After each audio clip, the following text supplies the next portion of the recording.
What's up, dummies? Today we're about to react to 6 disturbing videos from around the internet. Now, the only reason I'm watching this is because it has 1.8 million views, and that's a ton. Normally, these scary videos are only good if they get a ton of views. So let's watch this. It's gonna be scary. Try not to get scared. Try not to pee your pants. Let's go. A group of friends in Clark County, Washington, decided to go swimming at a popular spot called Molten Falls. Okay, this already looks creepy. What the hell is that, bro? What? Bridge that sits 60 foot high above the water. Don't tell me they're jumping off the bridge into the water. 60 feet is crazy. Whoa, I mean, I've jumped off tall places, but 60? No way. Meet every summer to test each other's bravery, to see who will jump. And since there's no local ordinances against it, they completely ignore the signs telling them not to. But on this day, while Jordan was on the bridge with her friends, she wasn't sure she wanted to jump. And while some of her friends helped her build her courage, her best friend Taylor sat right behind her. And to everyone's horror, Taylor pushed her without warning, leaving her to fall completely unbalanced, essentially landing on her face. Take a look. 3, no, I won't go in. 2. Well, she's saying no. No, I just... Ready? Oh, that's so... 3, no, I won't go in. 2. Well, she's saying no. Wait, yo, that's not cool. Ready? No. Oh, that's so... What After happened? Jordan hit the water, they immediately knew something was wrong. And it should be noted that hitting the water at 60 feet high, even for trained professionals, is extremely dangerous. But not only did this fall leave Jordan with 6 broken ribs, it also left her with a punctured lung and bruising all over her body. Now this case hit national news, and Taylor was interviewed by many outlets, and she expressed her regret and explained how she wasn't allowed to visit Jordan in the hospital. Although it's pretty clear she was enjoying the attention she was getting. But Jordan and her family wanted some accountability and took Taylor to court, where Taylor eventually pleaded guilty to reckless endangerment. And aside from Jordan's physical injuries, she also had mental ones, basically receiving a form of PTSD from the whole situation. And while in court, she needed help from her mom to explain the severity of the situation. Here's that clip. Injuries I faced were 6 broken ribs. I had punctured both my lungs. I had a hematoma behind my throat. I had torn my muscles in my rotator cuff, which reflected in the dropped shoulder, and I had very bad bruising all throughout my body. Wow. I'd like to sincerely apologize to Jordan Holgerson, her family, and friends for the pain and humiliation I have caused by my mindless action that occurred last summer. Okay, so this girl pushed her friend off this thing. It sounded like there were guys there too. I think she was just trying to be cool and like be the funny girl, and maybe the guys would like her, and then boom, she probably noticed instantly, oh, why did I do that? In the end, the defense recommended no jail time, although the judge didn't see it that way. 2 days and in sentenced jail. her to 2 days in jail and 38 That's days. nothing. That would probably be fun. 2 days in jail. I thought that said like 2 years. What? She's lucky she didn't die. 60 feet is As crazy. for Jordan, she made a full recovery, and the bridge is still a local hotspot every summer. But Yeah, as always, I will not be going there. let me know what you think. I think she's messed up. All right, here's the next video. You may have heard of Riker Webb, the 3-year-old who went missing in Montana in June of 2022. I've And never at heard the of time, that. this case went viral due to its similarities to the Missing 411 series. Now, it was said that Riker liked to play with bugs, which could be the reason why he seemingly just walked into the woods. Oh, I seen this kid But it before. should be noted that when he was found, it was over 2 miles away. And even after quickly getting a search party together, he was somehow able to avoid the search party and survived in rain and near freezing temperatures. But what you might not know is that his brother Caden had a TikTok account, which is now gone, likely due to just how much attention it was getting. But a video has resurfaced from Caden's TikTok account after the community wanted to know how Riker survived those 2 days. And this is what he had to say. So this kid left his house and he was missing for 2 days in the woods and he survived. How, bro? What did you eat and drink? Asking about what happened. Riker, do you remember when you got lost? What do you see? I see a house. A house? Woods. In the woods? Yeah. So I can live and then I can live in, Someone lived in the house? yeah. I'm sorry that happened to you, bro. That was scary. You okay though now? Yeah. What? He said somebody brought them in their house, but that person never called the cops? That's weird. Now it should be noted that this was likely about a year after the incident, so he would be 4, so he might not be able to remember correctly about his time in the woods.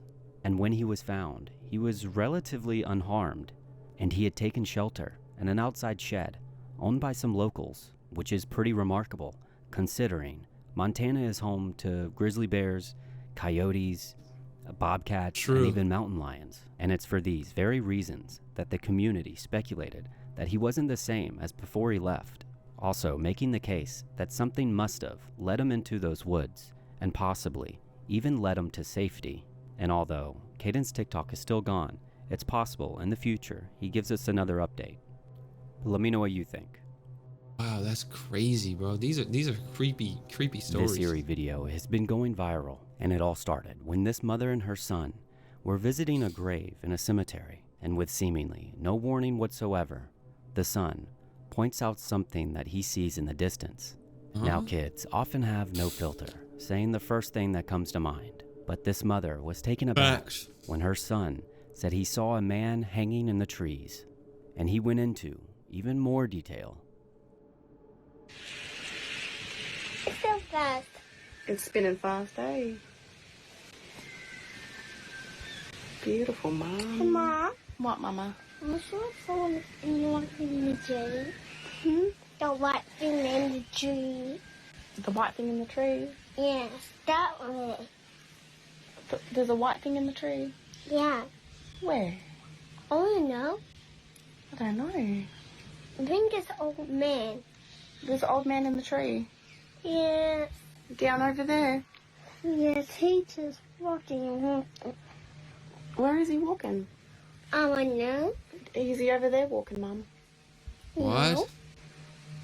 But there's a man in the tree. Yes. Oh, I should have seen one. you saw him in the tree. Yeah. Oh, cool.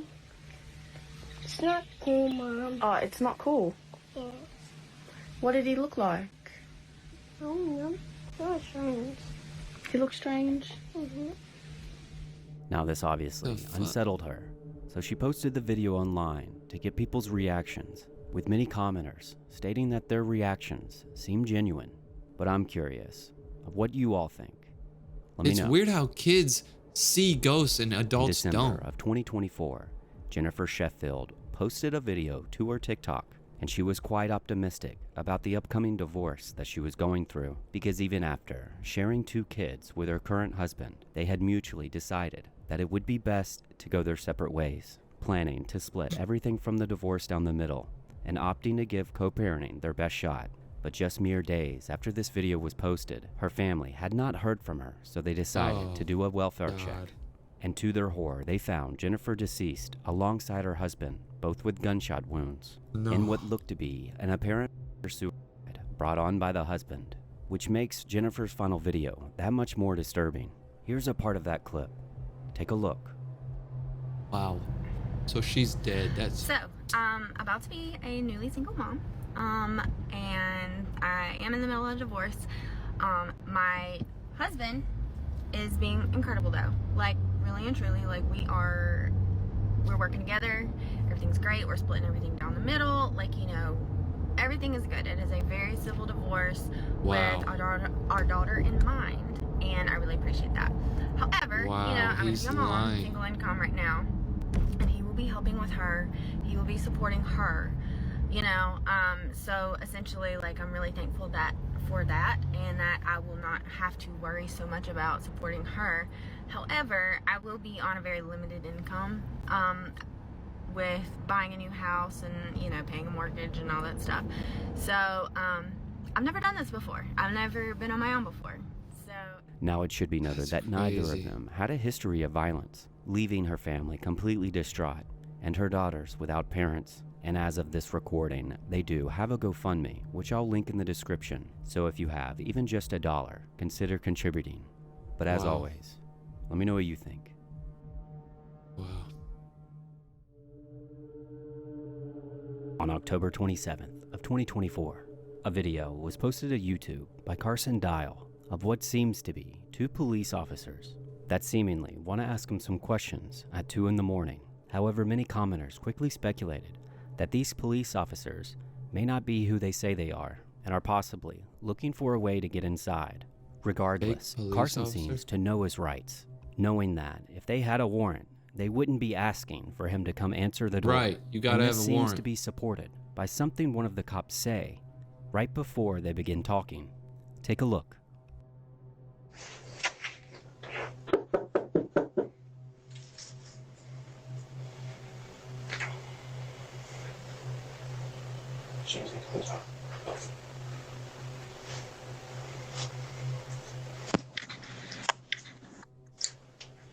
What's up? Come to the door. I need to talk to you. Okay, you can talk to me right here, man. What's up, man? No, I need you to come outside and talk to me real quick. Nope. Okay, why? I have some questions to ask you. Come on out. Okay, ask them. I'm in bed, man. You're scaring my dogs. Come on out. You have questions to ask, man. Just ask them, dude. I'm in bed. I'm asking. I need to ask you in person. Come on out. Just ask them real quick, dude. What's going on? Come on out. Well, I don't know what to tell you, man. I'm in bed, so I'm going back to sleep. You're scaring my dogs. I need you to come out. For what? I just explained it to you. I need to ask you some questions. Okay, ask away. You don't need me to come out there to ask the damn Yes, question. I do. Go back to bed. Yes, Eventually, the two cops left, and there's been no further updates. And although many were left wondering if they were real or not, it wouldn't be the first time a similar situation happened. A delivery driver visited a home in the UK, except the entire thing was a setup for a home invasion. Here's that clip. Slight trigger warning. He's acting like he's a delivery.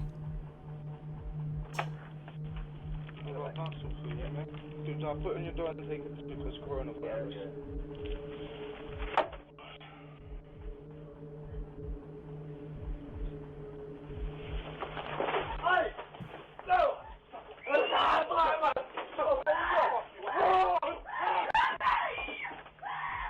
Nobody was hurt.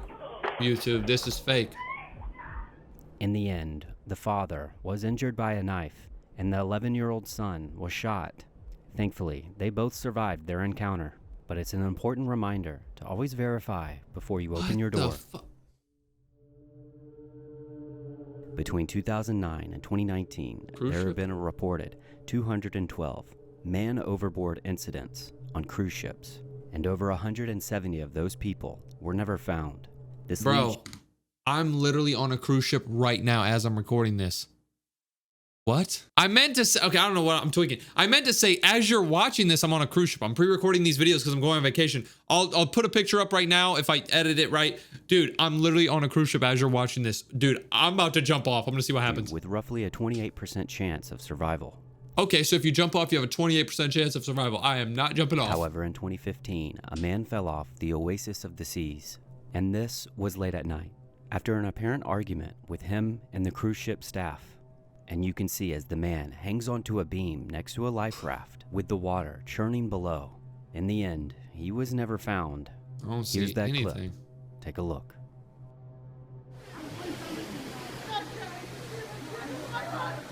Oh, he's right there. He's right on this thing, arguing. And they're saying, bro. Stop yelling. Let them work. Don't jump off, bro.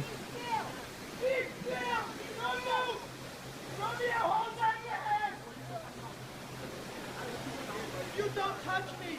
Because of you this happened, because I stepped out the door. Let go until he's on board. Until he's on board, I'm not going anywhere. Let go of me! Let go, get off. He's saying, let go. He's gonna jump off.